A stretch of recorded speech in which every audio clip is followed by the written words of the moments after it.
மத்தேயு 22ஆம் அதிகாரத்தின் முதல் 2 வசனம். மத்தேயு 22ஆம் அதிகாரத்தின் முதல் 2 வசனம். ஆ ம் ம் ம் போதும். கல்யாணம் செய்தோர் ராஜாவுக்கு ஒப்பா இருக்கிறது. கேள்வி இனிமே தான் இந்த கேள்வியே வருது. திருமணம் ஆகாத ஒரு ஆணும் திருமணம் ஆகாத ஒரு பெண்ணும் இவங்க வீட்டில் இருக்கிறாங்க. இந்த பிள்ளை இவங்க வீட்டில் இருக்கு. 2 பேருக்கு அறிமுகம் இல்லை.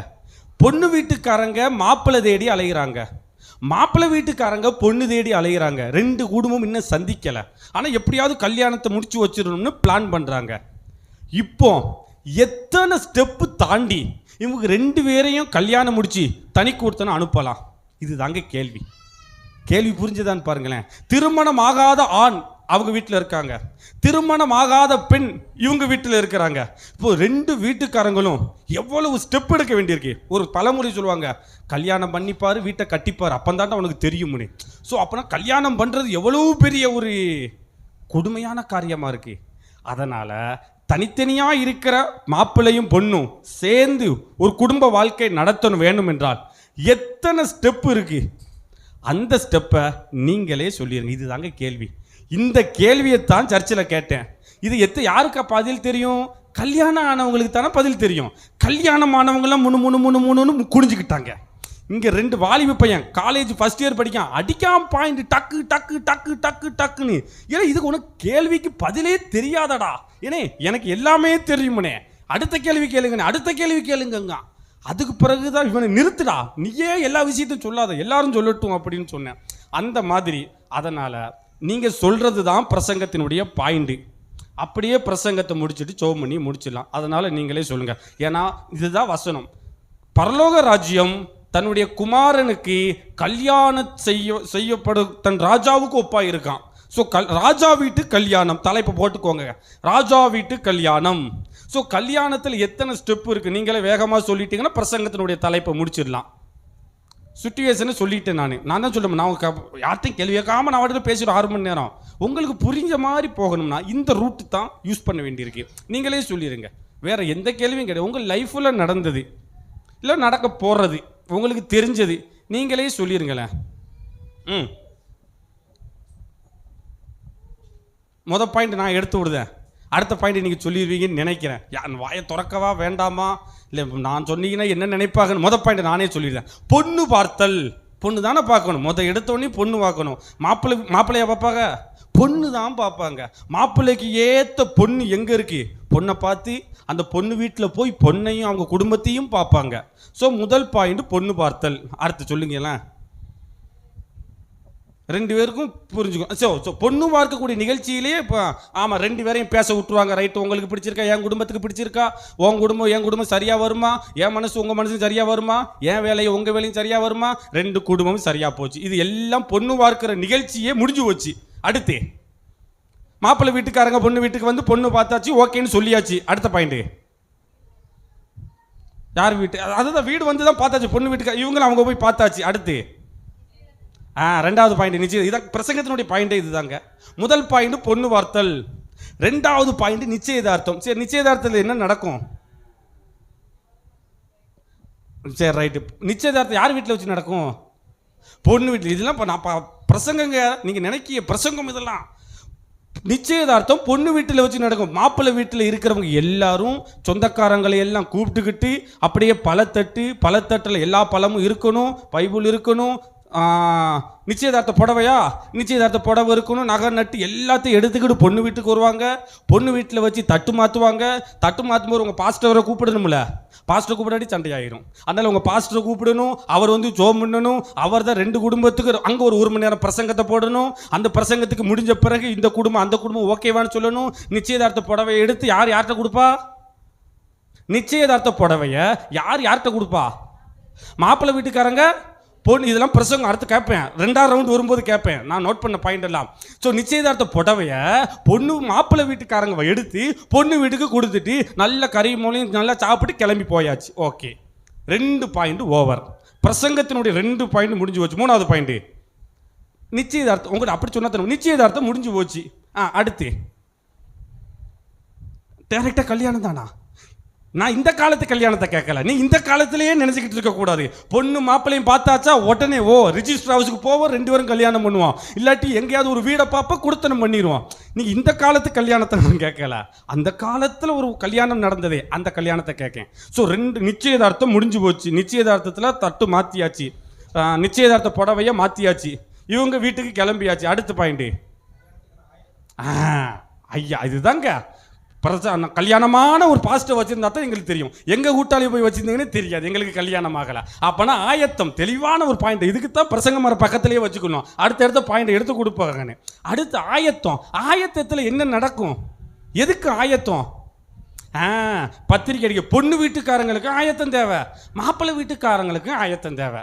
பொண்ணு வீட்டுக்காரங்க நகை நட்டு எடுக்கணும், செலவுக்கு துட்டு வாங்கணும். அவங்க பத்திரிக்கை அடிச்சு அவங்க சொந்தக்காரங்களுக்கெல்லாம் போய் பத்திரிக்கை வச்சு கல்யாணத்துக்கு வாங்கன்னு சொல்லணும். இது பொண்ணு வீட்டுக்காரங்களுக்கு ஆயத்தம். மாப்பிள்ளை வீட்டுக்காரங்களுக்கு ஆயத்தம், இவங்களும் பத்திரிக்கை அடிக்கணும், இவங்க ஒரு மண்டபத்தை பிடிக்கணும், மண்டபத்துக்கு அட்வான்ஸ் கொடுக்கணும், கொட்டு மேளத்துக்கு கூப்பிட்டு அவங்களுக்கு அட்வான்ஸ் கொடுக்கணும், ரேடியோ செட்டு கூப்பிட்டு அவங்களுக்கு அட்வான்ஸ் கொடுக்கணும், பந்தல் போடணும் அவங்களுக்கு அட்வான்ஸ் கொடுக்கணும், விருந்து வைக்கணும் அவங்களுக்கு அட்வான்ஸ் கொடுக்கணும். இதுக்கு எல்லாம் ஒரு கேப் தேவைப்படுது. நிச்சயதார்த்தம் முடிஞ்ச உடனே முடிஞ்சா உங்க நல்ல கல்யாணம் நடக்காது. அப்பனா கல்யாணத்துக்கு முன்னாடி பெரிய ஒரு ஆயத்தம் தேவைப்படுது. பொண்ணு வீட்டுக்காரங்களுக்கும் ஆயத்தம் தேவைப்படுது, மாப்பிள்ளை வீட்டுக்காரங்களுக்கும் ஆயத்தம் தேவைப்படுது. ரைட், ஓகே, ஆயத்தம் ஆயிடுச்சு. பொண்ணு வீட்டில் துட்டு ரெடி ஆயிடுச்சு, 40 பவுன் நகையும் ரெடி ஆயிடுச்சு. மாப்பிள்ளை வீட்டில் பந்தல் போட்டாச்சு, கறி நல்ல சோறு வெந்துக்கிட்டு இருக்கு, இவருக்கு ட்ரெஸ் எடுத்தாச்சு, பயங்கரமான ஒரு சினிமா பாட்டு படிக்கி பயங்கரமாக நடந்துக்கிட்டே இருக்கு. இந்த டயத்தில் காலை 9 மணி. அடுத்த நிகழ்ச்சியை சொல்லுங்க. 3 பாயிண்ட் ஓவர். ஆயத்தம் முடிஞ்சு போச்சு, கல்யாணம் வந்துருச்சு, காலை 9 மணி. பொண்ணு வீட்டுக்காரங்க வரணும்.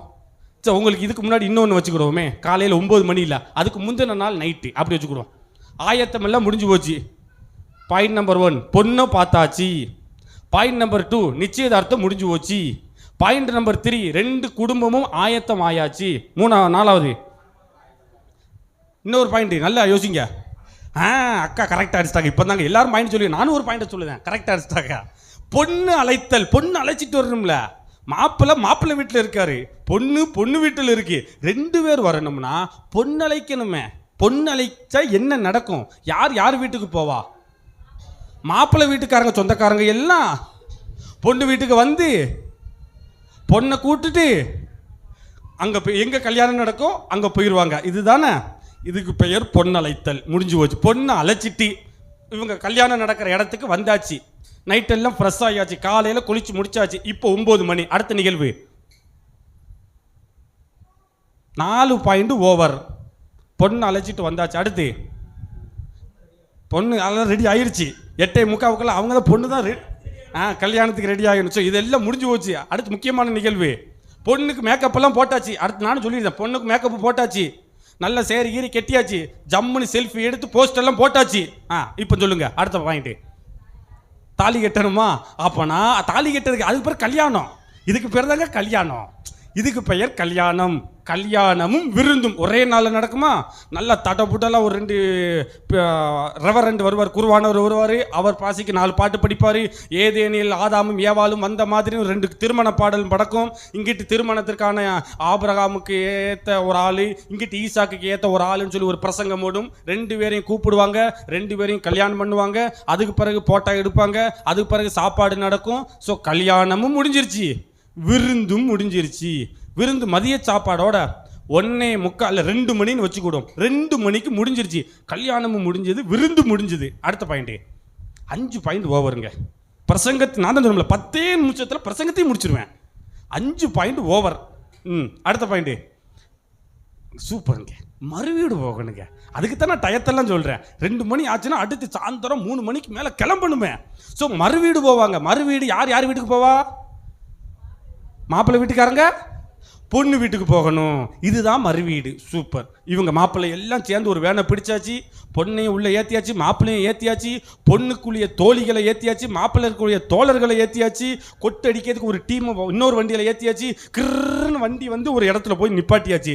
பொண்ணு வீட்டுக்கு போயாச்சு. பொண்ணு வீட்டுக்கு போய் அங்கே பார்த்தாச்சு, நல்லா பேசியாச்சு, ஒரு சின்ன சாப்பாடு டீ ஸ்நாக்ஸ் கொடுத்தாங்க, சாப்பிட்டு முடிஞ்சது. சாயந்தரம் 4:45. அடுத்த 6 பாயிண்ட் முடிஞ்சு போச்சுங்க. பிரசங்கத்தினுடைய 6 பாயிண்ட் முடிஞ்சு போச்சு. கடைசி ஒரே ஒரு பாயிண்ட், மறுவீடுக்கு அடுத்து யாருமே மறு வீட்டிலே இருந்த மாதிரியே இருக்கீங்க. அதுதான் நினைக்கேன். அப்படியே மாப்பிள்ளையை கூட்டு வந்து பொண்ணு வீட்டிலேயே வச்சுக்கிட்டீங்கன்னு நினைக்கங்க. நீங்கள் பார்க்குற பார்வையை பார்த்தோம்னா மாப்பிள்ளை வீட்டுக்கெல்லாம் நாங்கள் போக மாட்டோம், மாப்பிள்ளை தான் எங்கள் வீட்டுக்கு வரோன்னு சொல்லி பொண்ணு வீட்டிலே பிடிச்சி வச்ச மாதிரி தெரியுதா? ஸோ மறு வீட்டுக்கு அடுத்து இன்னொரு பாயிண்ட் இருக்க, அதுக்கு பேர் எதிர் வீடுன்னு சொல்லுவாங்க. அது புது வீடு. ஸோ இங்கே இருந்துட்டு மறுபடியுமே இல்லை எங்கள் வீடு இது கிடையாது, எங்கள் வீடு அங்கே தான் இருக்குது, மாப்பிள்ளை வீடு தான் என் வீடுன்னு சொல்லி இந்த நிகழ்வு யார் வீட்டுக்கு போவா? பொண்ணு வீட்டுக்காரங்க பொண்ணு வீட்டு சீதனத்தெல்லாம் எடுத்துக்கிட்டு மாப்பிள்ளை வீட்டுக்கு போவாங்க. மாப்பிள்ளை புது வீடு கட்டி வச்சிருக்காரு. ஸோ புது வீட்டுக்குள்ளே புகுந்துருவாங்க. புது வீட்டு எதிர் வீட்டுக்கு போயாச்சு. அவ்வளோ பிரசங்க முடிஞ்சு வச்சுங்க, அவ்வளோ முடிஞ்சு வச்சு. மறுபடி பாயிண்ட் சொல்லுது, நோட் பண்ணிக்கோங்க, ஜோம் பண்ணி முடிச்சிடலாம். தெளிவா? முதல் பாயிண்ட் பொண்ணு பார்த்தல், 2வது பாயிண்ட் நிச்சயதார்த்தம், 3வது பாயிண்ட் ஆயத்தம், 4வது பாயிண்ட் பொன்னழைத்தல், 5வது பாயிண்ட் பொண்ணு அழைச்சிட்டு வந்தாச்சு, கல்யாணமும் விருந்தும், 6வது பாயிண்ட் மறுவீடு, 7வது பாயிண்ட் எதிர் வீடு. இது புரிஞ்சிருச்சா? இது அப்படியே உங்களுக்கு எக்ஸ்பிளனேஷன் பண்றேன் பாருங்க. மணவாளனாகிய இயேசு கிறிஸ்து தனக்கு மணவாட்டி யாருன்னு பார்க்கறதுக்கு பொண்ணு வீடாகிய பூமிக்கு வந்து தேட ஆரம்பிச்சாரு. எனக்கு ஏத்த மணவாட்டி யாரு அப்படின்னு சொல்லிட்டு மணவாட்டி சபையை அவர் பார்க்காரு. இதுதான் எனக்கு ஏத்த ஒரு மணவாட்டி. மணவாளனாகிய எனக்கு நல்ல ஒரு மணவாட்டி யாரு இருக்கிறா, மாசற்ற ஒரு மணவாட்டி, குற்றமில்லாத மணவாட்டி, என்னை புரிஞ்சுக்கிற மாதிரி மணவாட்டி யாருன்னு சொல்லி மாப்பிள்ளை வீடாகிய பரலோகத்தை விட்டு இறங்கி பொண்ணு வீடாகிய பூமிக்கு வந்து அவர் பொண்ணு பார்க்க ஆரம்பிக்கிறாரு. அப்படி பார்த்தவர்கள் தான் ஒன்று ஒன்றா நம்ம எல்லாம் சபைக்கு வந்திருக்கிறோம். ஸோ அவர் வந்து பொண்ணை பார்த்துட்டு போயிட்டார். 2000 வருஷத்துக்கு முன்னாடியே இயேசு என்ற பெயரில் அந்த மணவாளன் வந்தார். இந்த பூமிக்கு வந்து எது எனக்கு ஏத்த மணவாட்டி இருக்கிறார் என்று சொல்லி பொண்ணு வீட்டில் வந்து பொண்ணை பார்த்து விட்டு சென்று விட்டார். ஸோ பொண்ணை அவர் பார்த்து விட்டார். 2வது பாயிண்ட் நிச்சயதார்த்தம். இயேசு கிறிஸ்து வந்தார், பொண்ணு பார்த்துட்டு மட்டும் போகல, நிச்சயதார்த்தத்தையும் அவர் முடித்து விட்டு போனார். நிச்சயதார்த்தம் நடக்கும்போது சொல்லுவாங்க, ஒரு உடன்படிக்கை பண்ணுவாங்க, எங்க வீட்டு பொண்ணு இனிமே உங்க வீட்டுக்கு, உங்க வீட்டு மாப்பிள்ளை இனிமே எங்க வீட்டுக்கு அப்படின்னு ஒரு ஒப்பந்தம் பண்ணுவாங்க.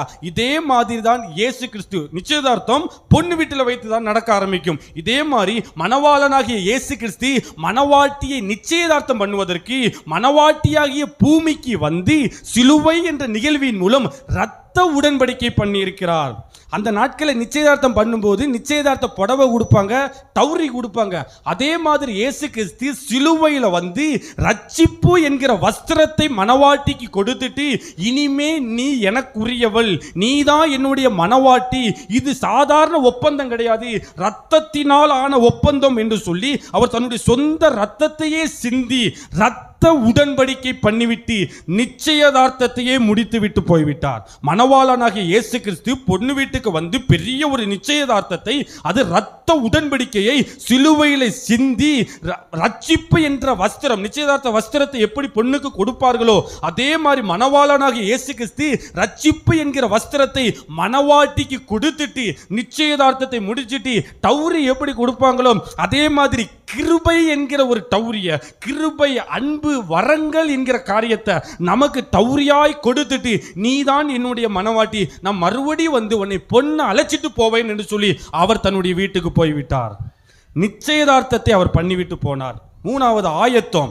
அவர் போனார். இயேசு கிறிஸ்து யோவான் 14வது அதிகாரத்தில் சொல்லியிருக்கிறார், நான் போகிறேன், நான் போய் உங்களுக்காக நான் பெரிய ஒரு வாசஸ்தலத்தை ஆயத்தம் பண்ண போகிறேன். நம்ம கூடி இருப்பதற்காக நான் பரலோகத்துக்கு போய் பெரிய ஒரு வாசஸ்தலத்தை இயேசு கிறிஸ்து ஒரு ஆயத்தம் பண்ணுவதற்காக பரலோகத்தில் போய் புதிய எருசலேம், புதிய வீடு கட்டுவதற்காக பரலோகத்தில் அவருடைய வேலையை பார்த்து கொண்டிருக்கிறார்.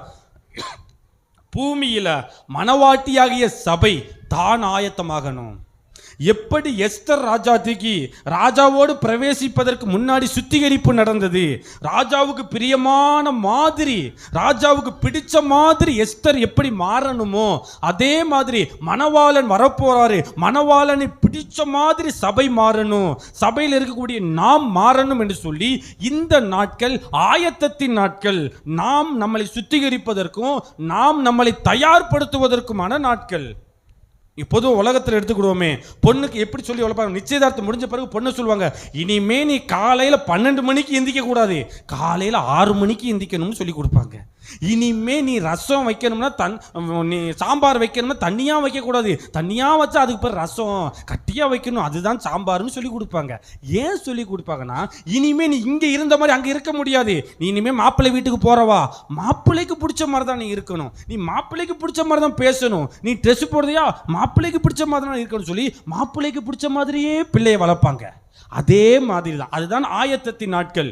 மணவாளனாகிய இயேசு கிறிஸ்துக்கு பிடிச்ச மாதிரி உங்களை மாற்றுவதற்கு தான் பாஸ்டர் இந்த இடத்துல நின்று உங்களை உருவாக்கி கொண்டு இருக்கிறார். சபையை ஏன் கர்த்தர் உருவாக்கி கொண்டு இருக்கிறார்? மணவாளனுக்கு பிடிச்ச மாதிரி நாம் மாறணும், மணவாளனுக்கு ஏற்ற மாதிரி நம்ம மாறணும். இதுதான் ஆயத்தம். இந்த ஆயத்தத்தின் நாட்கள் 2000 வருடமாய் இந்த பூமியில நடந்து கொண்டே தான் இருக்கிறது.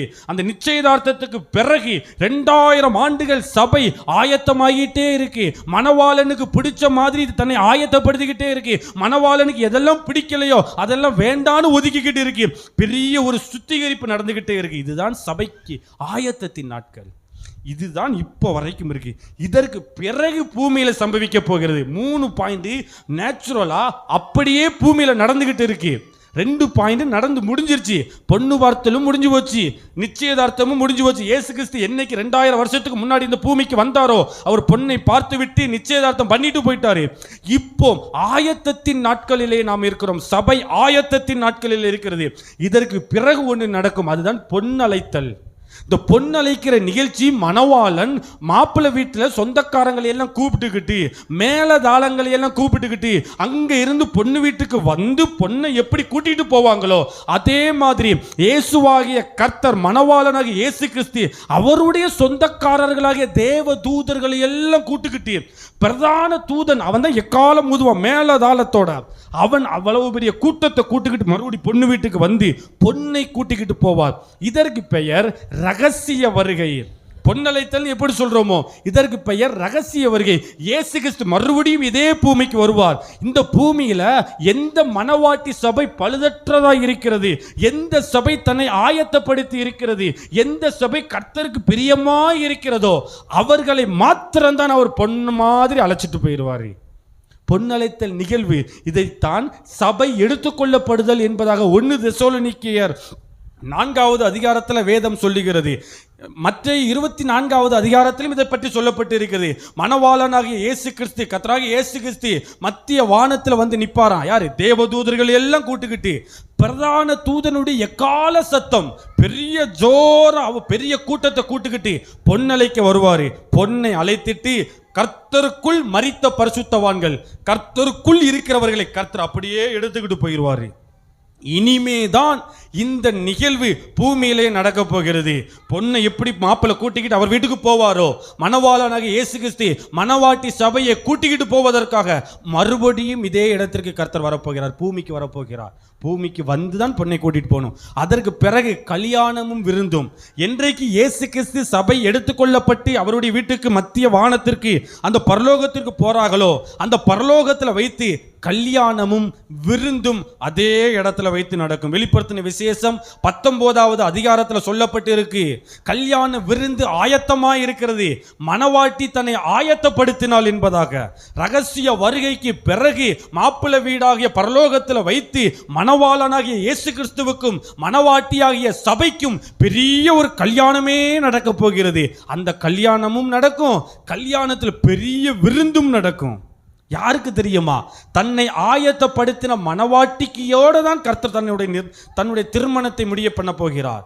அங்க பரலோகத்தில் வைத்து எப்படி மாப்பிள்ளை வீட்டில் வைத்து கல்யாணம் நடக்குமோ, மாப்பிள்ளையாகிய மணவாளனாகிய இயேசு கிறிஸ்துவனுடைய வீட்டில் வைத்து மணவாட்டி எடுத்துக்கொண்டு போய் அங்கு திருமணமும் நடக்கும், திருமண விருந்தும் நடந்து முடிஞ்சிடும்.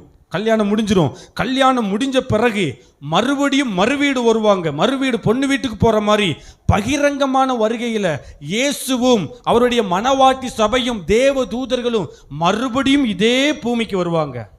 இதே பூமிக்கு வந்து அதற்கு பெயர் பகிரங்கமான வருகை. ரகசிய வருகை இல்லை. ரகசிய வருகை என்பது பொண்ணை கூட்டிட்டு போவதற்கு. பகிரங்கமான வருகை என்பது மறுவீட்டுக்கு 2 பேரும் சேர்ந்து வர்றது. இந்த பூமிக்கு இயேசுவும் எடுத்துக்கொள்ளப்பட்ட அந்த மணவாட்டியும் அப்படியே இந்த பூமிக்கு வருவாங்க. இதே பூமியில வைத்து 1000 வருடம் அரசாட்சி செய்வாங்க. 1000 வருடம் அரசாட்சி. நம்மளாம் இந்த பூமியில 80 வருஷம் அதிகபட்சம் வாழ்றோம், இல்லை 70, அதிகபட்சம் 100னே வச்சுக்கிடுவோமே. ஆனால் மறுபடி ஒரு வாழ்க்கை, 1000 வருட ஒரு அரசாட்சின்னு ஒரு வாழ்க்கை இருக்கு. அதில் இயேசு இருப்பார், அவரோடு கூட எடுத்துக்கொள்ளப்பட்ட பரிசுத்தவான்கள், அந்த மணவாட்டி சபை இருக்கும். 1000 வருடம் இதே பூமியில் உயிரோடு ஆட்சி பண்ணுவார்கள்.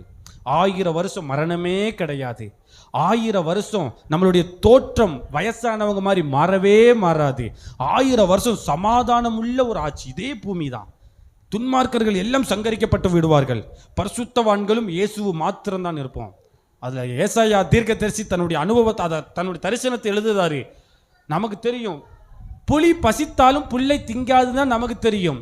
ஆனால் 1000 வருட அரசாட்சியில் மிருகங்கள் இருக்கும். புலியும் ஆடும் ஒன்னா மேயுமா? புலி ஆட்டை அடித்து சாப்பிடவே சாப்பிடாது. புலியும் புல்லைத்தான் திங்க ஆரம்பிக்கும்.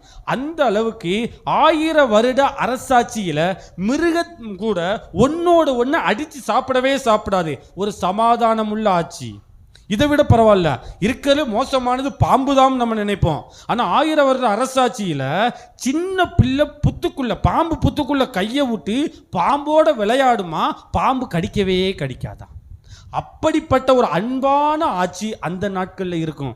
நம்மளாம் சிங்கத்தை பார்த்தா, டிவியில் பார்த்தாலே பயப்படுறோம். ஆனால் 1000 வருட அரசாட்சியில் வசனம் சொல்லுகிறது, ஒரு சின்ன பையன் ஆடு மாடை மேய்க்கிற மாதிரி சிங்கத்தை மேய்ச்சிக்கிட்டு போவானா. சிங்கம் வைக்கோலை தின்னுமா, யாரையும் அடிச்சு சாப்பிடாதான். அடிச்சு சாப்பிடுங்கிற எண்ணம் கூட அதுக்கு இருக்காதான். தீங்கு செய்வார் ஒருவரும் கிடையாது. பூமி ஜலத்தினால நிறைந்திருக்கிறதை போல ஜனங்கள் கர்த்தரை அறிகிற அறிவினால நிறைஞ்சிருப்பாங்க.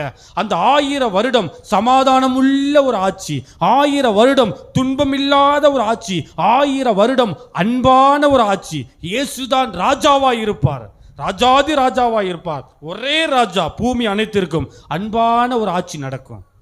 அதில் இன்னொரு விஷயம் சொல்லப்பட்டிருக்கு. இந்த கர்ப்பிணி பெண்களுக்கு பிள்ளை பிரசவத்தின் நேரத்தில் ஒரு வேதனை வரும். ஆனால் 1000 வருட அரசாட்சியில் அப்படிப்பட்ட பிரசவ வேதனை கூட இருக்காதான். அப்படிப்பட்ட சமாதானம் உள்ள வேதனை இல்லாத ஒரு ஆட்சி. அதுதான் 1000 வருட அரசாட்சி. இதே பூமியில் வைத்து தான் அது நடக்கப் போகிறது.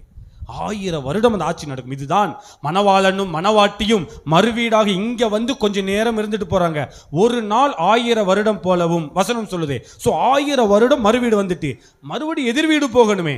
1000 வருஷம் முடிஞ்ச பிறகு மறுபடியும் ஒரு நிகழ்ச்சி நடக்கும். வெளிப்படுத்தின விசேஷம் 21வது அதிகாரத்தில் நீ வாசிக்கும் போது தெரியும். புதிய எருசலேம், யாரு? மணவாட்டிக்காக ஆயத்தம் பண்ணப்பட்டு இருக்கிற புதிய வீடு, புதிய வாசஸ்தலம். யாரு? மணவாட்டியும் மணவாளனும் சேர்ந்து குடுத்தனம் பண்ணணுமே. அதற்கு புதிய எருசலேம். பழசு எல்லாம் ஒழிச்சிருவாங்க. புதிய வானம், புதிய பூமி, புதிய எருசலேம், புதிய வீட்டுக்குள்ள மணவாளனும் மணவாட்டியும் அவர்கள் நித்திய வாழ்க்கை வாழ ஆரம்பிப்பார்கள். அதைத்தான் நமக்கு வசனம் சொல்லுகிறது. நீ என்னை விசுவாசித்தால் நான் உனக்கு நித்திய ஜீவனை கொடுப்பேன். எட்டர்னல் லைஃப் அப்படிம்பாங்க. நித்தியமான ஒரு வாழ்க்கை, மரணமில்லாத ஒரு வாழ்க்கை, சாவே கிடையாது. அதுதான் எட்டர்னல் லைஃப். சொல்லுது புரிஞ்சுதான் பாருங்களேன். ஏன் கர்த்தர் ரத்தம் சிந்தனும்? ஏன் அவர் இந்த பூமிக்கு வரணும்னு கேட்டா, அவர் நிச்சயதார்த்தம் பண்ணிட்டு போயிருக்கிறாரு. அதற்கு பிறகு மணவாட்டியை தன்னோடு கூட கூட்டிட்டு போவதற்கு அவர் மறுபடியும் வரப்போறாரு. ஆனா இந்த நாட்கள் ஆயத்தத்தின் நாட்கள். நாம் ஆயத்தமா இருக்கிறோமா? ஆயத்தம் உள்ளவர்கள் மாத்திரம்தான் மணவாட்டியாய் இயேசுவோடு கூட போக முடியுமே தவிர, ஆயத்தம் இல்லாதவர்கள் மணவாட்டியாய் மணவாளனை சந்திக்க முடியவே முடியாது. 2000 வருடமாய் சபைக்கு கர்த்தர் ஆயத்தத்தை கொடுத்திருக்கிறாரு. நீ சுத்திகிரி. அன்றைக்கு எஸ்தர் ராஜாத்திக்கு 6 மாதம் ஆயத்தத்தின் நாட்கள். 6 மாதம் அவர் தன்னை சுத்திகரித்துக் கொள்ள வேண்டும். 6 மாதம் ராஜாவுக்கு பிடிச்ச மாதிரி தன்னை மாற்றிக்கொள்ள வேண்டும். ஒரு நாள் ராஜா கூப்பிடுவாரு. ராஜாவோட பிரவேசிக்கும் போது ராஜாவுக்கு பிடிச்ச மாதிரி எஸ்தர் மாறி இருக்கணும். மாறி இருந்தால் தான் ஏற்றுக்கொள்ளுவார். எஸ்தரை தவிர வேறு ஒருவரையும் ராஜா ஏற்றுக்கொள்ளவே இல்லை. இன்றைக்கு சபையும் அப்படித்தான். சபைக்குள்ள நம்ம இருக்கிறோம். ஆனா அவர் வரும்போது அவருக்கு பிடிச்ச மாதிரி ஆயத்தம் உள்ள நிலைமை நாம் இருந்தால் மாத்திரம்தான் அவரோடு கூட எடுத்துக்கொள்ளப்பட முடியும். சபை நம்ம வாரோம், காணிக்க போடுறோம், கைதட்டுறோம், எல்லாம் ரைட்டு. ஏன் நம்ம சபைக்கு வாரோம் என்று கேட்டால், சபை ஒரு கன்னிமடம். எஸ்தர் ராஜாவுக்கு பிடிச்ச மாதிரி நீ மாறணும். நீ ஓ வீட்டில இருந்த மாற முடியாது. உனக்கு தனியா உன்னை செப்பரேட் பண்ணி கன்னிமடம் அப்படிம்பாங்க.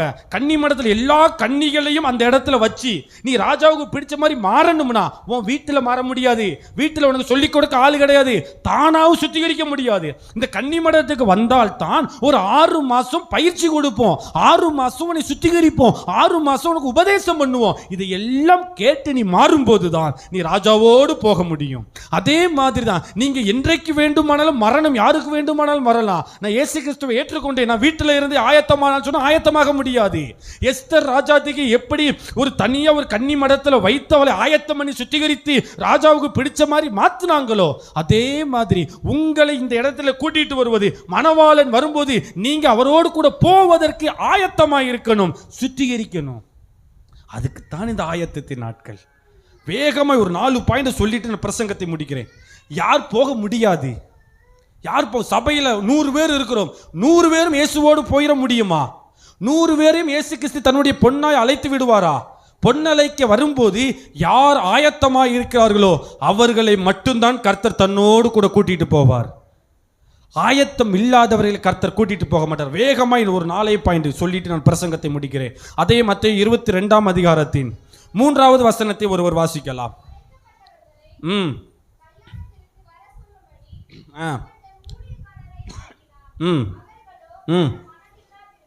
அடுத்த வசனம்.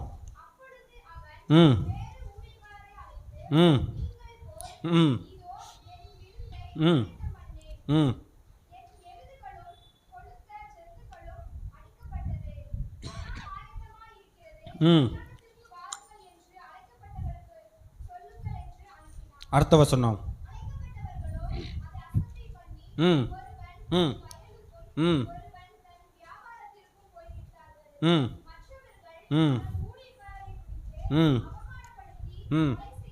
போதும். முதல் பாயிண்ட், யார் இயேசுவோடு கூட ரகசிய வருகையில போக முடியாது? எந்த மணவாட்டி சபை, எந்த மணவாட்டி இயேசுவோடு கூட போக முடியாது என்று கேட்டால், அழைப்பை அசட்டை பண்ணுகிறவர்கள். இங்க ஒரு அழைப்பு வருது, அந்த எஜமானன் சொல்றாரு, அநேக பேருக்கு நான் இன்விடேஷன் கொடுத்திருக்கிறேன், கல்யாணத்துக்கு வா, கல்யாணத்துக்கு வா, கல்யாணத்துக்கு வா, இந்த இடத்துல வச்சு இத்தனை மணிக்கு கல்யாணம் நடக்க போகுது, பெரிய விருந்தும் பண்ணியிருக்கிறேன், நீ இந்த டயத்துக்கு வந்துருங்கன்னு சொல்லி ஒரு வேலைக்காரனை அனுப்பி எல்லாருக்கும் இன்விடேஷன் கொடுக்கிறாரு. எல்லாரும் இன்விடேஷனை அசட்டை பண்ணிட்டாங்க. சீ, இதுக்கெல்லாம் போவாங்களா? யார் அழைப்பை அசட்டை பண்ணுகிறார்களோ அவர்கள் மணவாளனை சந்திக்க வாய்ப்பே கிடையாது. கடைசி அழைப்பு தான் அந்த அழைப்பு. ஒரு நாள் மத்திய வானத்தில் இயேசு கிறிஸ்து மணவாட்டியே வான்னு கூப்பிடுவார். அதுதான் கடைசி அழைப்பு. அதற்கு முன்னாடி பல அழைப்புகளை உங்களுடைய ஊழியக்காரர் கொடுத்துக்கிட்டே இருக்கிறாரு. ஜெபத்துக்கு வாங்கன்னு எத்தனை முறை உங்களுக்கு அழைப்பு கொடுத்திருக்கிறாரு. உபவாச ஜெபம் இருக்கு, ஜெபத்துக்கு வாங்க. முழிரவு ஜெபம் இருக்கு, ஜெபத்துக்கு வாங்க. ஆராதனையில ஜெபம் இருக்கு, ஜெபத்துக்கு வாங்க வாங்கன்னு சொல்லி எத்தனை ஜெபத்திற்கு உங்களை அழைப்பு கொடுத்திருக்கிறாரு. இவர்களை போல அநேகர் அசட்டை பண்ணி கொண்டு இருக்கிறோம். எனக்கு வேலை இருக்கு, எனக்கு படிப்பு இருக்கு, எனக்கு குடும்ப வேலை இருக்கு, வீட்டு வேலை இருக்கு என்று சொல்லி அசட்டை பண்ணிக்கிட்டு இருக்கிறோமே. எத்தனை முறை ஜெபத்தை அசட்டை பண்ணி இருக்கிறோம். உங்க பாஸ்டர் இந்த இடத்துல வந்து ஜெபத்துக்கு வாங்க வாங்கன்னு அழைப்பு கொடுக்கிறாரு. அழைப்பை அசட்டை பண்ணி சாக்கு போக்கு சொல்லிக்கிட்டு இருக்கீங்க. இன்னொரு அழைப்பு வருது, ஆராதனைக்கு வாங்க, ஞாயிற்றுக்கிழமை அது ஓய்வு நாள், கர்த்தருக்கு பிரியமான நாள். 6 நாள் நீங்க என்ன வேலைனாலும் பண்ணுங்க. 7வது நாள் ஓய்வு நாளாய் கர்த்தர் நமக்கு வைத்திருக்கிறார். அது வாரத்தின் முதல் நாளாய் இருக்கிறது. ஆராதனைக்கு வாங்க, கர்த்தரை முழு சுதந்திரமாய் முழு பலத்தோடு ஆராதனைக்கு வாங்கன்னு சொல்லி கர்த்தரை ஆராதிப்பதற்கு ஒரு அழைப்பு கொடுக்கிறாரு. அழைப்பை அசட்டை பண்ணி 9 மணிக்கு தானே ஆராதனை, நான் 10:45 போடா என்ன என்று சொல்லி ஆலய ஆராதனை அசட்டை பண்ணுகிறீர்களே. இந்த அழைப்பையே உங்களால் ஏற்றுக்கொள்ள முடியவில்லை என்று சொன்னால், இயேசு கிறிஸ்து ஒரு நாள் வந்து மணவாட்டியை வான்னு இன்னொரு அழைப்பு கொடுப்பாரே, அது எப்படி உங்க காதுகளில் கேட்கும்? இன்றைக்கு மாங்குன்னு உங்க பாஸ்டர் கத்திக்கிட்டு இருக்கிறாரே, ஜெபத்துக்கு வான்னு அழைப்பு கொடுக்கிறார், வரமாட்டேங்க. ஆராதனைக்கு வாங்கன்னு அழைப்பு கொடுக்கிறார், வரமாட்டேங்க. இன்னொரு அழைப்பு, ஊழியம் செய்வோம் வாங்க, கன்வர்ஷன் மீட்டிங் இருக்கு, நம்ம ஏதாவது கர்த்தருக்கு செய்யணுமே, சுவிசேஷ ஊழியம் செய்வோம், இல்ல ஆராதனைக்கு வாங்க, வேலை சின்ன சின்ன வேலை இருக்கு, கர்த்தருக்கு ஏதாவது உதவி ஊழியம் செய்வோம்னு சொல்லி ஊழியம் பண்ணுவதற்கு, வேலை செய்வதற்கு உங்களை அழைக்கிறாரே. எனக்கு இதுதான் வேலையா, எனக்கு வயல்ல வேலை இல்ல, எனக்கு இதுதான் வேலையா, குடும்பத்துல வேலை இல்ல, எனக்கு இதுதான் வேலை இல்ல, படிப்புல வேலை இல்லைன்னு சொல்லி சாக்கு போக்கு சொல்றோமே. ஊழியத்திற்கு உங்க பாஸ்டர் அழைப்பு விடுவிக்கும் போது அதை அசட்டை பண்ணி கொண்டு இருக்கிறோமே. ஜெபத்திற்கு அழைப்பு வருகிறது, அசட்டை பண்ணுகிறோம். ஊழியத்திற்கு அழைப்பு வருகிறது, அசட்டை பண்ணுகிறோம். ஆராதனைக்கு அழைப்பு வருகிறது, அசட்டை பண்ணுகிறோம். அசட்டனா ஒன்று வராம இருக்கிறது, ரெண்டாவது மனசுக்குள்ளேயே முணுமுணுக்கிறது, மூணாவது லேட்டா வர்றது. இது எல்லாமே நம்ம அசட்டை பண்ணுவதற்கு சமம். அது எல்லாமே அசட்டை பண்ணிக்கிட்டு இருக்கிறோம். அப்பனா ஒரு அழைப்பு வருது, இந்த சின்ன சின்ன அழைப்பையே நம்ம அசட்டை பண்ணி கொண்டு இருந்தால் ஒரு நாள் இயேசு கிறிஸ்து பெரிய ஒரு அழைப்பு அவரே விடுப்பாரு. எஜமானன் முதல் அழைப்பு விடுவமக்காரு, அவருடைய வேலைக்காரர்களை கொடுத்து தான் நீ கூட்டிட்டு வா, நீ கூட்டிட்டு வா, நீ போய் ஒரு இன்விடேஷன் வை, நீ போய் அவர்களை கூட்டிட்டு வான்னு சொல்லுவாரு. உங்க பாஸ்டர் எத்தனை முறை உங்களை கெஞ்சி கூத்தாடி அவருக்கு எது லாபம் இருக்கா? அவருக்கு ஒன்னே ஒண்ணு, கர்த்தர் இந்த சபையை என்னை நம்பி கொடுத்துட்டு போயிட்டாரு, இந்த சபைக்குள்ள இருக்கிற எல்லாரையும் நான் பரலோகத்தில் கூட்டிட்டு போக வேண்டிய பொறுப்பு எனக்கு இருக்கு. நான் ஒத்தால கர்த்தரை பார்க்க கூடாது, என்னுடைய முழு சபையோட தான் கர்த்தரை பார்க்க வேண்டும். ஒரு ஸ்திரீ கற்ப வேதனை படுவதை போல வாங்க வாங்கன்னு அழைப்பு கொடுத்துக்கிட்டு இருக்கிறாரு. இந்த காரியத்தையே நீங்க அசட்டை பண்ணினால் ஒரு நாள் எஜமானனே வருவாரு. என்னுடைய வேலைக்காரனை அனுப்பி உன்னை கூப்பிட்டேன், உன்னுடைய காதுகளை நீ அசட்டை பண்ணி கொண்டு விட்டாய், நான் வந்து கூப்பிடும் போது மட்டும் எப்படி உன்னுடைய காதுகள் திறக்கும்? அதனால அழைப்பை அசட்டை பண்ணிடாதீங்க. சின்ன சின்ன அழைப்புகள் வரும்போதும் அசட்டை பண்ணாம வந்து கலந்துக்கோங்க. ஜெபத்திற்கு அழைப்பு வரும், கலந்துக்கோங்க. ஆராதனைக்கு அழைப்பு வரும், கலந்துக்கோங்க. ஊழியத்திற்கு அழைப்பு வரும், கலந்துக்கோங்க. ஏன்னா சின்ன விஷயத்திலேயே நம்ம உண்மையா இல்லைன்னா பெரிய விஷயத்தில் எப்படி நம்மளால உண்மையா இருக்க முடியும்? ஸோ அழைப்பை அசட்டை பண்ணினால் கர்த்தருடைய வருகையில் காணப்பட முடியவே முடியாது. இரண்டாவது, அதே மத்தேயு 22ஆம் அதிகாரத்தின் 11வது வசனம்.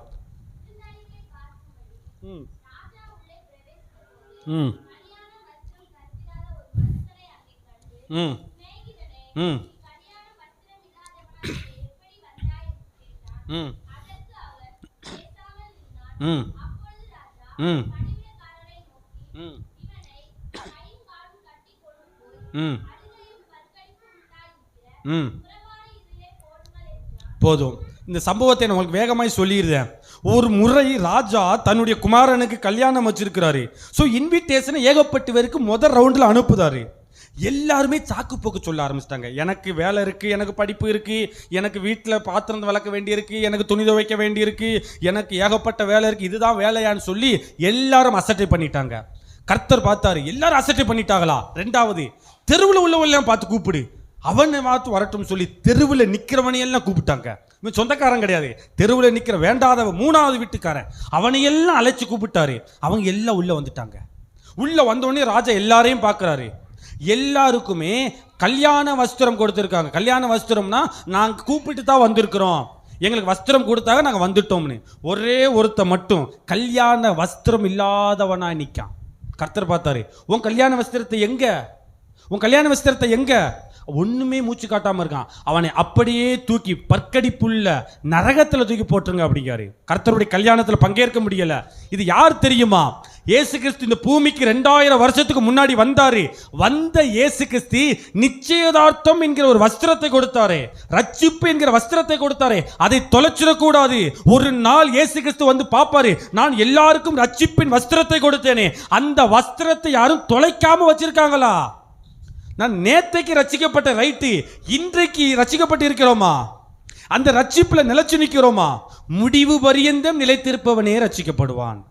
முடிவு பரியந்தம் நிலைக்கணும். நான் நேத்தைக்கு நல்லா ஜோம் பண்ணுனேன், நேத்தைக்கு கர்த்தர் என்னோடு கூட பேசினாரு, நேற்றைக்கு ஆராதனைக்கெல்லாம் நான் வந்துட்டேன், இன்னைக்கு நான் ஜோம் பண்ணல, இன்னைக்கு பழைய வாழ்க்கை அதல்ல. தினம் தினம் நமக்குள்ள இருக்கிற ரட்சிப்பு வஸ்திரத்தை செக் பண்ணிக்கிட்டே இருக்கணும். அந்த கல்யாண வஸ்திரத்தை ஒருத்தன் தொலைச்சிட்டா, கொடுத்ததை தொலைச்சிட்டான். வாங்குறதே பெரிய விஷயம், ஒரு மனுஷன் ரட்சிக்கப்படுவதே பெரிய விஷயம். அதற்கு அவனுக்கு கர்த்தர் ரட்சிப்பை கொடுக்கிறாரு, ரட்சிப்பு என்கிற வஸ்திரத்தை கொடுக்காரு. இவன் அசட்டை பண்ணி வேண்டாத காரியமாய் பழைய வாழ்க்கைக்குள்ள போய் கலட்டி தொலைச்சிட்டான். உங்களுடைய ரட்சிப்பு இன்னும் உங்ககிட்ட இருக்கா? உங்களுடைய ரட்சிப்பு புதிய வாழ்க்கை. என்னுடைய பழைய வாழ்க்கையெல்லாம் வேண்டாம், துன்மார்க்கமான வாழ்க்கையெல்லாம் வேண்டாம், புது வாழ்க்கைக்கு நேரம் வருவேன்னு சொல்லி ஒரு புது ரட்சிப்பை கொடுத்தார். அது உங்கள்கிட்ட இருக்கா? இயேசுவோடு கூட நிச்சயதார்த்தம் பண்ணி அந்த நம்பிக்கை இருக்கா? நிச்சயதார்த்தம் அதுதான் ரட்சிப்பு. ரட்சிப்புங்கிற வஸ்திரத்தை தொலைச்சிடக்கூடவே கூடாது. கர்த்தர் பார்ப்பாரு யாரெல்லாம் வஸ்திரத்தோடு இருக்கிறா. நம்ம போட்டு இந்த வஸ்திரம் இல்லை, ஆவிக்குரிய வஸ்திரம், ரட்சிப்பு என்கிற வஸ்திரம், அது ரொம்ப முக்கியம். அந்த வஸ்திரத்தை துளைத்தவர்கள் கர்த்தரை சந்திக்க முடியவே முடியாது. மூன்றாவது பாயிண்ட், வேகமாக போயிடலாம். இதே மாதிரி இன்னொரு கேட்டகரி இருக்கிறாங்க. மத்தேயு 25ஆம் அதிகாரத்தை திருப்பிக் கொள்ளலாம். நேரம் இல்லை அப்படிங்கனால வேகமாய் சொல்லிட்டு போகிறேன். மத்தேயு 25ஆம் அதிகாரத்தின் 7வது வசனத்தை ஒருவர் வாசிக்கலாம். ம் ம் ம் ஓகே, இந்த சம்பவத்தை நான் வேகமாக சொல்லிடுறேன். 10 கன்னிகைகள் இருக்கிறாங்க. இந்த 10 கன்னிகைகளும் மணவாளன் இயேசு வரப்போகிறார், நம்ம அவரை பார்ப்பதற்கு ஆயத்தமாகி எதிர்கொண்டு போவோம்னு 10 கன்னிகைகள் இருக்கிறாங்க. அந்த 10 பேர்ல 5 பேர் புத்தி உள்ளவர்கள், 5 பேர் புத்தி இல்லாதவர்கள். இந்த புத்தி உள்ளவர்கள் என்ன செய்யறாங்கன்னு கேட்டா, ஆண்டவரை பார்க்கும்போது போகணுமே, அப்பனா தீவட்டி நமக்கு வேணும். வெளிச்சம் இல்லாமல் இருட்டுக்குள்ள எப்படி போக முடியும்? அப்பனா தீவட்டி வேணும். தீ அணையாம எரியணும்னா எண்ணெயும் வேணும். ஸோ தீவட்டியும் வேணும், எண்ணெயும் வேணும் சொல்லி ஞானமாய் அவர்கள் தீவட்டியும் எண்ணெயும் வைத்திருந்தார்கள். இந்த புத்தி இல்லாதவர்கள் யார் தெரியுமா? இயேசுவை பார்க்கறதுக்கு எல்லாம் ரெடி ஆயிட்டாங்க, தீவெட்டி வச்சிருக்கிறாங்க. ஆனா எப்போ தீவெட்டி அணைஞ்சு போகும்னே தெரியாது. ஆனா என்ன கூட கொண்டே போகல. இதுதான் டிஃபரெண்ட். ஸோ 10 பேருமே மணவாளனை சந்திக்க புறப்பட்டவர்கள், மணவாளனை சந்திக்க ஆயத்தமானவர்கள். ஆனா 5 பேர் தீவெட்டியும் எண்ணெயும் சேர்த்து வைத்திருந்தார்கள். 5 பேர் தீவெட்டி மட்டும் வைத்திருந்தார்கள், அவர்கள் எண்ணெய் வைக்கவே இல்லை. எல்லாரும் தூங்கிட்டாங்க. மணவாளன் வந்துவிட்டார் என்று நடு சாமத்தில் ஒரு சத்தம் கேட்கி 10 பேரும் எந்திக்காங்க. 10 பேர் எதிர்கொண்டு போகும்போது தான் 5 பேர் எண்ணெயை ஊற்றி மறுபடி திரிய பற்ற வச்சு தீவெட்டியோட கூட ராஜா வீட்டு கல்யாணத்துக்குள்ள போயிட்டாங்க. இந்த தீவெட்டி மட்டும் இருக்கு, ஆனா எரியலை. ஏன்னா எண்ணெய் இல்லை, அக்கினி இல்லை. அவங்க அப்படியே விடுபட்டு போனாங்க. அடுத்து 3வது பாயிண்ட் என்ன கேட்டால், தீவெட்டி. தீவெட்டி இல்லாதவர்கள் ராஜாவை சந்திக்க முடியவே முடியாது. தீவெட்டி என்பது வெளிச்சம். ஒரு வெளிச்சமுள்ள ஒரு வாழ்க்கை வாழணும். மத்தேயு 6வது அதிகாரத்தில் 14வது வசனத்தை வேகமே ஒருவர் வாசிக்கலாம். மத்தேயு 5ஆம் அதிகாரத்தின் 14வது வசனத்தை ஒருவர்.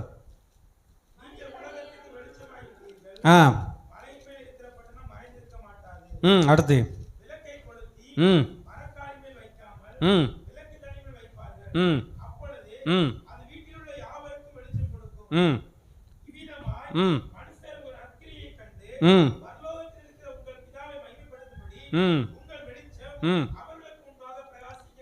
மூணாவது பாயிண்ட், வெளிச்சம் உள்ள ஒரு வாழ்க்கை. தீவெட்டி எப்படி ஒரு வெளிச்சம் கொடுக்கிறதோ, நம்மளை இயேசு கிறிஸ்து இந்த உலகத்தில் வெளிச்சமாய் வைத்திருக்கிறார். ஒரு வெளிச்சத்தின் பிள்ளைகளா நம்ம இருக்கிறோமா? வெளிச்சம் என்பது நற்கிரியை. நம்ம பேச்சில் எத்தனை பேருக்கு நற்கிரியைகளை காட்டுகிறோம்? எத்தனை பேருக்கு பக்கத்து வீட்டுக்காரங்களுக்கு இயேசுவை பற்றி சொல்லுகிறோம்? எத்தனை பேருக்கு அன்பான உபசரிப்பை செய்கிறோம்? எத்தனை பேருக்கு அன்பை சொல்றது மாத்திரமல்ல, அன்பை செய்து காட்டுகிறோமா? தேவையுள்ளவர்களுக்கு உதவி செய்கிறோமா? இயேசுவை சொல்லி அறிமுகப்படுத்துவதல்ல, செய்து அறிமுகப்படுத்தணுமே. சில பேர் சில ஊர்ல சொல்லுவாங்க, நீ எல்லாம் சர்ச்சைக்கு போகலாமா? இப்படியாப்பட்ட ஆளா இருந்து சர்ச்சைக்கு போகலாமா? நீ எல்லாம் பைபிளை தூக்கிட்டு போகலாமா? ஏன்னு கேட்டால் சண்டை. அப்படிப்பட்ட பேச்சு, தெருவில் நின்று அசிங்கசிங்கமா பேசுறது, சாட்சியை கெடுத்த வாழ்க்கை. இவர்கள் எப்படி வெளிச்சத்தின் பிள்ளைகளாய் இருப்பார்கள்? என்றைக்கு நாம் ரட்சிக்கப்பட்டோமோ அன்றைக்கே வெளிச்சத்தின் பிள்ளைகளாய் மாறணுமே. நமக்குள்ள வெளிச்சம் இருக்கணும். நம்மளுடைய பேச்சில் வெளிச்சம் இருக்கா? எத்தனை பேரை தூசணமாய் பேசி அசிங்கமாய் பேசிக்கிட்டு இருக்கிறோம். இதான் வெளிச்சத்தின் வாழ்க்கை. நம்மளுடைய பேச்சு 4 பேருக்கு ஆறுதலாய் இருக்கணுமே ஒழிய அசிங்கமான வார்த்தை வரவே கூடாது. நம்மளுடைய பேச்சு காயப்பட்டவர்களுக்கு காயமாற்றணும், 4 பேரை காயப்படுத்தக்கூடாது. நம்மளை வெளிச்சத்தின் பிள்ளையா கர்த்தர் வைத்திருக்கிறார். 4 பேருக்கு உதவி செய்யணும். அவங்க பார்த்து ஒரு ஆளுக்கு உதவி செய்யும் போதே நீ இயேசுவை சொல்லவே வேண்டாம், நீங்க கிறிஸ்தவர்களா, ஏன்னா நீங்க அன்பை வெளிப்படுத்துறீங்களேன்னு சொல்லுவாங்க. ஸோ நற்கிரியை நம்மளுடைய வாழ்க்கையில் இருக்கணும். அன்பை வெளிப்படுத்தணும், நற்கிரியைகளை வெளிப்படுத்தணும். அவர்கள் தான் வெளிச்சத்தின் பிள்ளைகள். வெளிச்சம் இல்லாமல் இயேசு ராஜாவை பார்க்க முடியவே முடியாது. நற்கிரியை செய்யக்கூடிய வெளிச்சத்தின் பிள்ளைகளாக இருக்க வேண்டும். கடைசி பாயிண்ட், எண்ணெய் நம்மகிட்ட இருக்கணும். மத்தேயு 25ஆம் அதிகாரத்தின் 8வது வசனம். ம் ம் ம்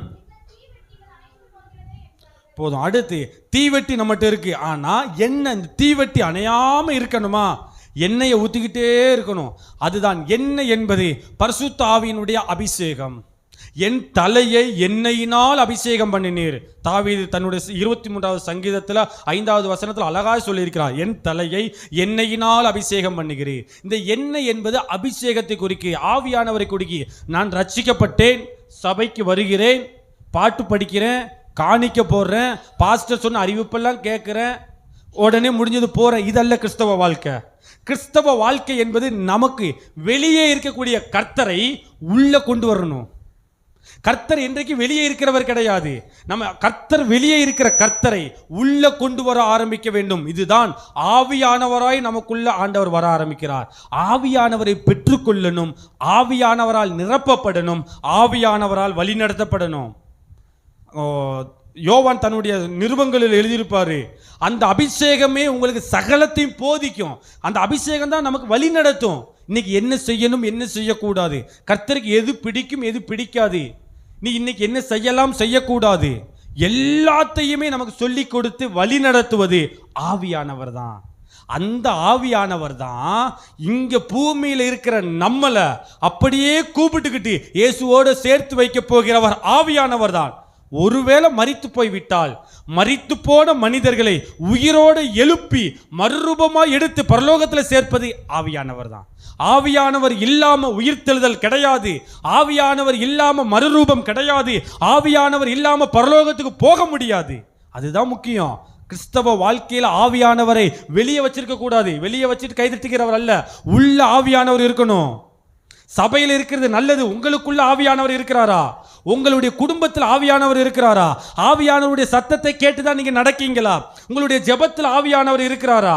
நீங்க சில முடிவுகள் வீட்டில் முடிவு எடுக்கீங்களா, இது பொருள் வாங்குவோம் வாங்க வேண்டாம்னே, ஆவியானவர்கிட்ட கேட்கீங்களா?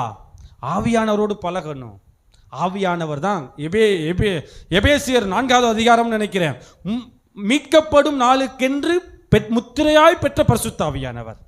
மீட்கப்படும் நாளுக்கு என்று முத்திரையாக பெற்ற பரிசுத்த ஆவியானவர். பரிசுத்த ஆவியானவர் யாருன்னா, மீட்கப்படும் நாளுக்கு ஒரு முத்திரை. மீட்கப்படும் நாளுனா இந்த உலகத்தில் இருந்து கர்த்தர் இயேசு கிறிஸ்து ஒரு மீட்பை பூமியில் இருக்கக்கூடிய எல்லாரும் எடுத்துக்கிட்டு போக போறாரு. அதுக்கு முத்திரையா இருக்கிறது தான் இந்த பரிசுத்த ஆவியானவர். இந்த முத்திரை யார்கிட்ட இருக்கோ அவர்கள் தான் இயேசுவோடு கூட பரலோகத்திற்கு மனவாட்டி சபையாய் போக முடியும். So 4 point. முதலாவது, யார் பரலோக ராஜ்யத்துக்குள்ள பிரவேசிக்க முடியாது, அந்த ராஜா வீட்டு கல்யாணத்துக்குள்ள போக முடியாதுன்னு கேட்டா, அழைப்பை அசட்டை பண்ணுகிறவர்கள் அந்த ராஜா வீட்டு கல்யாணத்துக்குள்ள போக முடியாது. இரண்டாவது, தனக்கு கொடுக்கப்பட்ட கல்யாண வஸ்திரமாகிய ரட்சிப்பின் வஸ்திரத்தை இழந்தவர்கள் ராஜா வீட்டு கல்யாணத்துக்குள்ள போக முடியாது. தன்னுடைய கையில தீவெட்டி இல்லாம வெளிச்சத்தின் வாழ்க்கை வாழாதவர்கள் ராஜா வீட்டு கல்யாணத்துக்குள்ள பிரவேசிக்க முடியாது. எண்ணெய் இல்லாதவர்கள் எப்போது எரிஞ்சுக்கிட்டே இருக்கணும். அதுதான் ஆவியானவர். இன்னைக்கு அபிஷேகத்தை பெற்ற தினம் தினம் ஆவியினால் நிரப்பப்பட்டுக்கிட்டே இருக்கணும். ஆவியானவரை வழிநடத்தப்பட்டு கொண்டு இருக்கணும். ஸோ ஆவியானவருடைய வழிநடத்துதல் இல்லாதவர்கள் ராஜா வீட்டு கல்யாணத்துக்குள்ள பிரவேசிக்க முடியாது. இருக்கிற இடத்துல எல்லாருமே முழங்கால் படியிட்டு அப்படியே ஜோம் பண்ணி முடிக்கலாம். முழங்கால் போட்டுக்கிடலாம். வசனம் சொல்லுகிறது, பரலோக ராஜ்யம் தன்னுடைய குமாரனுக்கு கல்யாணம் செய்த ஒரு ராஜாவுக்கு ஒப்பாயிருக்கிறது. நீங்க நினைக்கலாம், இயேசு கிறிஸ்து ஏதோ சும்மா விளையாட்டுக்கு வந்தாரு, ரத்தம் சிந்தினார்னு. அவர் சும்மா ஒன்று ரத்தம் சிந்தல. ஒரு தனக்கென்று நியமிக்கப்பட்ட ஒரு மனவாட்டியை மீட்பதற்கு, விலை கிரயம் செலுத்துவதற்கு தன்னுடைய சொந்த ரத்தத்தையே சிந்தி இருக்கிறார். ஒரு பொண்ணை நிச்சயதார்த்தம் பண்ணும்போது எப்படி நிச்சயதார்த்த புடவை கொடுப்பாங்களோ, எப்படி ஒரு உடன்படிக்கை பண்ணுவாங்களோ, அதே மாதிரி இயேசு கிறிஸ்து சிலுவையில் வந்து ரத்தத்தை கொடுத்திருக்கிறார். இந்த ரத்தத்தை நான் உனக்கு கொடுத்துட்டேன். ஏன்? இனிமே நீ எனக்கு சொந்தமானவள். சபையே, இனிமே நீ எனக்கு சொந்தமானவள். ஒரு நிச்சயதார்த்த நிகழ்ச்சியவே இயேசு கிறிஸ்து சிலுவையில் செய்து முடித்து விட்டார். இது ஆயத்தத்தின் நாட்கள். இன்றைக்கு இயேசு கிறிஸ்து வருவாரே ஆனால் மணவாளனை சந்திக்க மணவாட்டியாகிய நீ ஆயத்தமா? இன்னைக்கு இயேசு கிறிஸ்து தன்னுடைய சொந்தக்காரர்களோடு, தேவ தூதர்களோடு, எக்கால சத்தத்தோடு, மேல தாளங்களோடு ஜோரா இறங்கி வரும்போது, பொண்ணு அழைக்க வரும்போது, பொண்ணு வீட்டில் இருக்கிற நீங்கள் ஆயத்தமா? இன்னைக்கு இயேசு கிறிஸ்து வருவாரையானால் நான் எடுத்துக்கொள்ளப்படுவேன். ஆயத்தமா? பாவ வாழ்க்கை வாழ்ந்துகிட்டு இயேசுவை சந்திக்க முடியாது. துன்மார்க்கமான வாழ்க்கை வாழ்ந்துகிட்டு இயேசுவை சந்திக்க முடியாது. இருமனமுள்ள வாழ்க்கை வாழ்ந்துகிட்டு இயேசுவை சந்திக்க முடியாது. அழைப்பை அசட்டை பண்ணிக்கிட்டு இயேசுவை சந்திக்க முடியாது. அவர் ராஜா, அவர் ஒரு மணவாளன், மணவாட்டியை சந்திக்க வருகிறார். எல்லாரும் ஒப்பு கொடுக்கலாம், எல்லாரும் ஒப்பு கொடுத்துடலாம். இன்னைக்கு கர்த்தரை விட்டு நீங்க தூரமா நிக்கலாம், நீங்க தூரமா இருக்கலாம். ஒரு நாள் நீங்க பக்கத்துல கர்த்தரோடு இணைஞ்சிருந்தீங்க. ஆனா இந்த உலக வாழ்க்கை உங்களை பிரிச்சிருச்சு, கர்த்தரை விட்டு அப்படியே தூரமா பிரிச்சிருச்சு. நீங்க கர்த்தரை விட்டு தூரமா, எத்தனையோ பேர் கர்த்தரை விட்டு தூரமா போயிட்டீங்க. எவ்வளவு தூரத்தில் நிக்கீங்க? நீங்க கர்த்தரை பார்க்க முடியுதா? கர்த்தரை தொட முடியுதா? நீங்க கர்த்தரை பார்த்தா தூரத்தில் இருக்கிறாரு கர்த்தர். கர்த்தர் தூரமா இல்லைங்க, நீங்க தான் அவரை விட்டு தூரமா போயிட்டீங்க. உலக வாழ்க்கை வேணும்னு, உலக வேலை வேணும்னு, உலக காரியம் வேணும்னு கர்த்தரை அழைப்பை அசட்டை பண்ணி தூரமா போய் நிக்கீங்க. உங்களை பார்த்து கர்த்தர், உங்க முன்னாடி கர்த்தர் நிற்கிறார். அந்த கோரமான சிலுவை, அந்த மர சிலுவையில் ஆணிகளால் கடாவப்பட்ட கைகளை இரண்டா விரித்து, முள்முடி சூட்டப்பட்டவராய், தலையிலே ரத்தம் ஒழுக, வஸ்திரமெல்லாம் கிழிக்கப்பட்டவராய், தோள்கள் முழுவதும் ஆணிகள் தன்னுடைய சவுக்கால் அடிக்கப்பட்டு ஒரு நிலத்தை உழுவதை போல அவருடைய சரீரம் உழப்பட்டு இருக்கிறது. அப்படிப்பட்ட கர்த்தர், என் மகனே, என் மகளே, என் அண்டை வா, என் அண்டை வா. மறுபடியும் கர்த்தர் உங்களை அழைக்கிறார். கர்த்தர்ட்ட வந்துடுறீங்களா? கர்த்தர்ட்ட வந்துடலாமா? இந்த பாவ வாழ்க்கை வேண்டாங்க, இந்த துன்மார்க்கமான வாழ்க்கை வேண்டாம், இந்த அசுத்தமான வாழ்க்கை வேண்டாம். இன்னைக்கே ஒரே ஒரு அர்ப்பணிப்பு, இன்னைக்கே அர்ப்பணிச்சிருங்க, இப்பவே அர்ப்பணிச்சிருங்க. கர்த்தர் உங்களை தள்ளவே மாட்டார். எவ்வளவு பாவம் பண்ணி கர்த்தருக்கு பிரியமில்லாத ஒரு வாழ்க்கை, உலகத்தில் நல்ல பேர் வாங்கிறதுக்காக கர்த்தர்கிட்ட கெட்ட பேர் வாங்கிக்கிட்டு இருந்துட்டீங்களே. ஒரே ஒரு வாய்ப்பு, ஒரே ஒரு வாய்ப்பு, என்னை ஏற்றுக்கோங்க, கர்த்தரை நெருங்கி வந்துருங்க. வசனம் சொல்லுகிறது, அவருடைய இரத்தத்தினாலே அவரை நம் சமீபமாய் வைத்திருக்கிறோமா? அவருடைய ரத்தம் தான் நம்மளை சமீபமாக்கிருச்சு. எல்லாருமே வாயை திறந்து அப்படி உங்க மனசுக்குள்ள கர்த்தரை எனக்குள்ள வந்துருங்க. இங்க தூரமா நிக்காதீங்க. Thank you Lord. எல்லாருக்கும் ஒரு 2 நிமிஷம் டைம். யாரையும் நான் டிஸ்டர்ப் பண்ண மாட்டேன், யாரையும் டிஸ்டர்ப் பண்ண மாட்டேன். இது உங்களுக்குன்னு ஒரு பொன்னான ஒரு 2 நிமிஷம் கர்த்தர்ட்ட ஒப்புரவாயிருங்க. இந்த 2 நிமிஷம் உங்களுடைய வாழ்க்கையில் பெரிய சேஞ்சஸை கொண்டு வந்துருங்க. நீங்கள் கர்த்தரை விட்டு தூரம் போயிட்டீங்களே, ஒரு 2 நிமிஷம் உங்களுக்குன்னு ஒரு 2 நிமிஷத்தை ஒதுக்குறேன். நீங்கள் கர்த்தரோடு இணைஞ்சிருங்க, கர்த்தர்கிட்ட பேசுங்க. சிலர் கர்த்தர்கிட்ட பேசியே ரொம்ப நாள் ஆச்சு. பாட்டு படிக்கீங்க, வசனம் வாசிக்கீங்க, கர்த்தர்கிட்ட பேசியிருக்கீங்களா? கர்த்தர்கிட்ட பேசுறீங்களா? எத்தனை நாள் ஆச்சு கர்த்தர்கிட்ட பேசி? ஒரு 2 நிமிஷம் உங்களுக்கு நான் டைம் கொடுக்குங்க. ஒரு 2 நிமிஷம் எல்லாருமே கர்த்தர்கிட்ட பேசுங்க. ஒருத்தர் உங்களை ரத்தம் சிந்தி மீட்டிருக்கிறார், ஒரு உரிமையை கொடுத்திருக்கிறாரு, கர்த்தர்கிட்ட பேச முடியும். 2 நிமிஷம் எல்லாருமே கர்த்தர்கிட்ட பேசுங்க.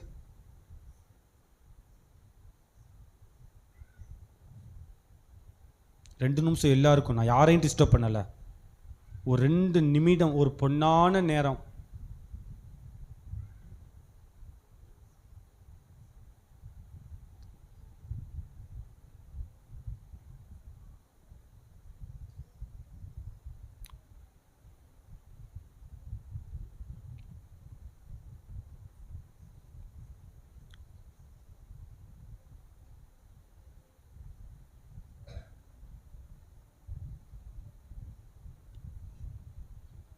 அந்த சிலுவையில் தொங்கிக் கொண்டிருக்கிற கர்த்தரை பாருங்களேன். அவர் ஏன் ரத்த சிந்தினார் தெரியுமா? நீங்கள் யாரும் நரகத்துக்கு போயிடக்கூடாதுன்னு. நீங்கள் ராஜா வீட்டு கல்யாணத்துக்கு தான் வரணும், யாரும் நரகத்துக்கு போயிடக்கூடாதுங்க. அதுக்குத்தான் இயேசு ரத்தம் சிந்தினார். உள்ள ஜீவனுள்ள தேவனே, உம்மை மனதார துதிக்கிறோம், மனதார ஸ்தோத்தரிக்கிறோம் அப்பா. இந்த நாளிலும் எங்களோடு கூட பேசினீங்க. உம்மை விட்டு தூரமாய் போன எங்களை மறுபடியும் சேர்த்து கொண்டீங்க, மறுபடியும் இணைத்து கொண்டீங்க. உம்முடைய இரத்தத்தினால எங்களுக்கு சமீபத்தை உண்டு பண்ணி கொடுத்திருக்கிறீங்க, ஒரு சமாதானத்தை உண்டு பண்ணி கொடுத்திருக்கிறீங்க அப்பா. அதற்காக நன்றி. மீதியானவளை பொறுப்பேற்றுக் கொள்ளுங்க, பலப்படுத்துங்க, ஆசீர்வதியுங்க. இயேசு கிறிஸ்துவின் நாமத்தில் ஜெபிக்கிறோம் நல்ல பிதாவே, ஆமென்.